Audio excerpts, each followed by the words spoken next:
خدا کا شکر ہے کہ ہم اور آپ فلسطین میں نہیں ہیں. اگر ہم اور آپ فلسطین میں ہوتے تو مسجد اقصی کو سونے کی پلیٹ میں رکھ کر یہودیوں کو پیش کر چکے ہوتے. ہم ضمیر فروش ہیں. ہم صرف انفرادی کیریئر کے کتے اور غلام ہیں. ہم نے اپنا اجتماعی اور قومی مقصد بالکل عرصے سے بلا رکھا ہے. آخری بات کہتا ہوں، اگر اس کے بعد آپ کی آج کی رات کی نیند حرام نہ ہو تو مجھے نہیں معلوم آپ کے اندر ایمان کا ذرہ باقی ہے کہ نہیں. صحیح حدیثوں سے معلوم ہوتا ہے کہ آخری زمانے میں پھر انصاف قائم ہوگا. میں اس لیے کہہ رہا ہوں کہ پوری یقین سے کہہ رہا ہوں کہ نظام عالم بدلنے والا ہے. نظم عالم بدلے گا، نیا ورلڈ آرڈر آئے گا، ظلم کا دور ختم ہو کر رہے گا، انصاف کا دور قائم ہو کر رہے گا. مگر یہ سن کر آپ سوچیں گے واہ واہ واہ واہ واہ واہ واہ، یہ آخری بات تو حضرت نے کہی بس یہ یاد رکھنے کی ہے، باقی تو اور لوگ یاد رکھیں گے. جب انصاف کا نظام قائم ہوگا تو ہمیں کیا فکر کرنے کی ضرورت ہے. اب سنیے آگے، امام مہدی کے جس جماعت کے ذریعے سے دنیا بھر میں ایک نیا ورلڈ آرڈر آئے گا، امام مہدی کے ساتھ صرف 12,000 مسلمانوں. سن رہے ہیں آپ؟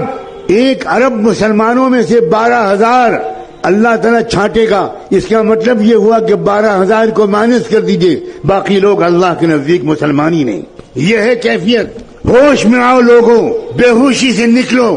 اپنی بیویوں کو سمجھاؤ کہ بہت ہو گیا میک اپ، بہت ہو گیا مسخرہ پن. کچھ لمحے کے لیے سیریس گفتگو بھی کرو اپنی فیملی سے. مستقبل اسلام کا ہے، میں قسم کھا کے کہہ رہا ہوں.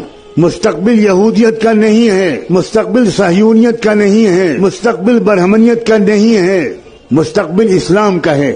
لیکن میں مستقبل مسلمانوں کا ہے یہ نہیں کہہ رہا ہوں. بہت فرق ہے دونوں باتوں میں. مسلمانوں کا مستقبل اور اسلام کا مستقبل. بالکل ممکن ہے اور تاریخ میں پہلے ہو چکا ہے کہ اللہ ہم پرانے نسلی مسلمانوں کو ریجیکٹ کر کے نئی قوموں کو اسلام دے دے اور ان کے ذریعے سے اسلام کو غلبہ حاصل ہو جائے. نسلی مسلمان ناکارہ ہو گئے. اللہ نے قرآن میں صاف کہا ہے وَإِن تَتَوَلَّوْا يَسْتَبْدِلْ قَوْمًا غَيْرَكُمْ ثُمَّ لَا يَكُونُوا أَمْثَالَكُمْ. اگر تم ناقدری کرو گے اسلام کی تو اللہ تمہیں بدل دے گا، تمہیں ریجیکٹ کر دے گا اور ایک نئی قوم لے آئے گا اور وہ تمہاری طرح نکمی نہیں ہوگی.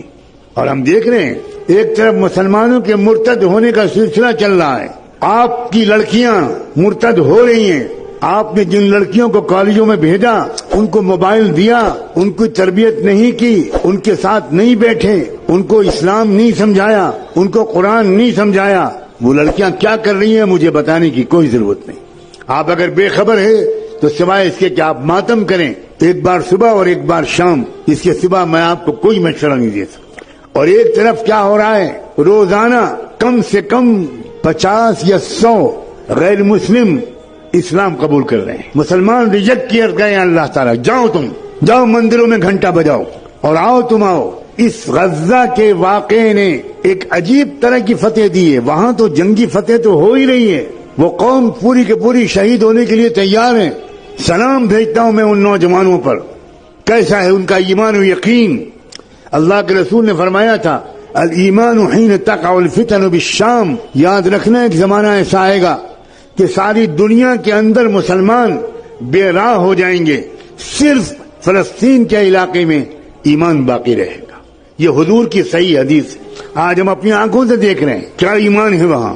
دنیا میں لوگ روزانہ بڑے بڑے فاضل امریکن یورپین لوگ، سائنسداں، فلمی اداکار، میوزیشنز، اسپورٹس مین، لڑکیاں اور عورتیں، وہ صرف اس لیے اسلام لا رہی ہیں. وہ کہہ رہے ہیں کہ یا اللہ کس چیز سے یہ لوگ بنائے گئے ہیں.